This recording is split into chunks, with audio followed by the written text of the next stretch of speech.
Okay, what up, fools? We're doing the first ever Briterion Bloset. So, Criterion Collection has their Criterion closet. This is the Briterion Bloset, Women's History Month edition. So I'm gonna kind of go through my stacks, see what, female directed films we got. I had some at the ready. So this film, Fish Tank, directed by Andrea Arnold. I love this film. This, I guess it was released 2009 in the UK, but came out in 2010 in the US. And I thought it was the shit. I actually got to see it in the theater, me and my wife. And it just seemed interesting. So I was like, okay, let me check this shit out. We saw it and I thought it was dope. I really love this film. Great soundtrack.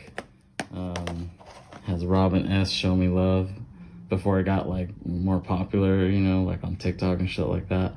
It got Nas, Life's a Bitch, that's at the end. Love that track. Got Bobby Womack, California Dreamin'. That cover of California Dreamin' is the shit.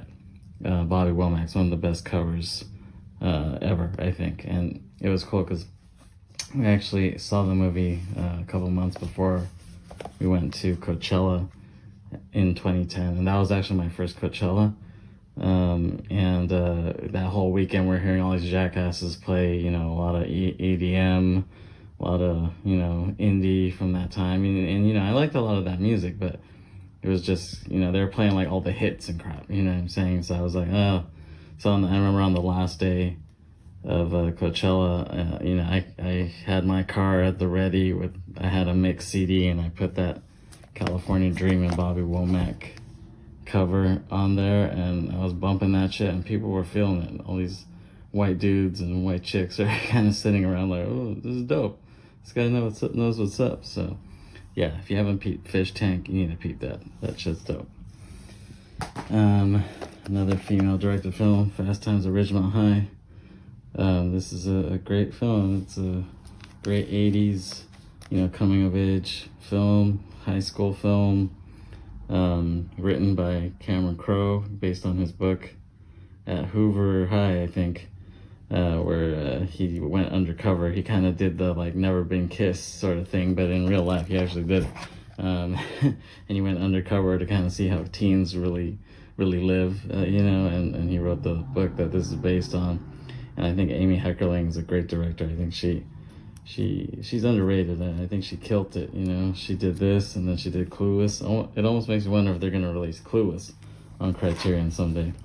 I guess we'll see. But yeah, this is a dope film. Not all the films you'll see are actually from Criterion. I'm just kind of showing you the ones that are. Beau Travail, Claire Denis. This is also a film with a great soundtrack. And I wanted to talk about this film on the podcast, but my wife was kind of like, oh, we should focus on films that, that are female directed and have female leads. But, to me, this is valid because, because it's a female director, it comes from the female perspective. It's like seeing the female perspective on men, and men in a certain field, I guess you could say. We actually did get to see this at like this this bar in Brooklyn. It's like a bar where they show movies. I forgot what it was called. And they show the movies like on the sidewalk, like on the side of the wall of the restaurant. And it was pretty cool. Yeah, Beau Travail, if you haven't seen that, and peep that. Like I said, great soundtrack as well. This film is not Criterion, but I think it should be someday. I Am Sam, very underrated. We plan on talking about this on the podcast, me and my wife.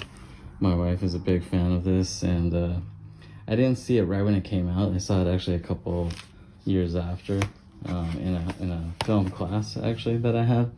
And then when I saw it, I really thought it was really cool, and felt like my wife would really like it because she likes these type of movies. She likes this and like The Other Sister and crap like that. So I felt like she would like something like this, and when she saw it, she really liked it. So yeah, Criterion, come on. Do something with this, dude. Okay. Let's see what else we got in these stacks. Looking through here. Got this. This is a great series.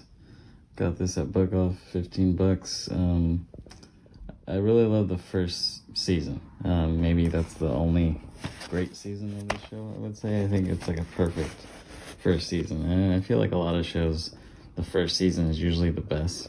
You know, it's kind of like your first album. Like, you kind of end up using all your great ideas and you can't sustain it over a long period of time, multiple seasons. But to me, this first season is near flawless. Acting is off the chain. Jodie Comer is just amazing. She's great.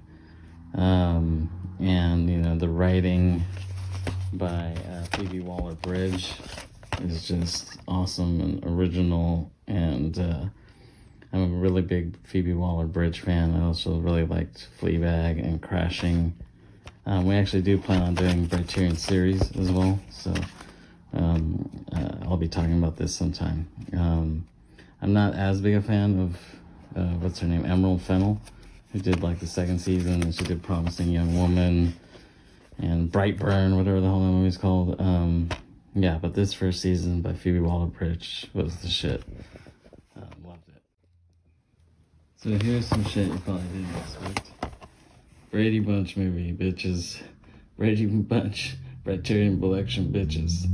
This is directed by a female, actually. So this is directed by Betty Thomas, and I guess she was an actress. She was on Hill Street Blues or something like that. But I fucking love this movie. It's a great guilty pleasure. I think it's underrated. I like both of the films. I like the first one and the second one. I thought that it was hilarious. You know, I think it was a great plot, you know, kind of bringing their 70s world into the 90s and just seeing that culture clash. I just thought it was hilarious. Really underrated movie, really fun. And I'm a big Brady Bunch fan. I was a fan of the actual original show. I would see it in syndication as a kid, so seeing them kind of modernize it and bring it to life. I mean, it could have been horrible, but it actually came out pretty funny, honestly. And I think this movie doesn't get enough love. It's a really hilarious film. Yeah, you should peep it if you haven't. I think it's probably kind of hard to find. I don't know if it's streaming on anything right now. But yeah, well, that's it for Briterion Bloset for now. We'll see you next time. Thanks for watching. Bye.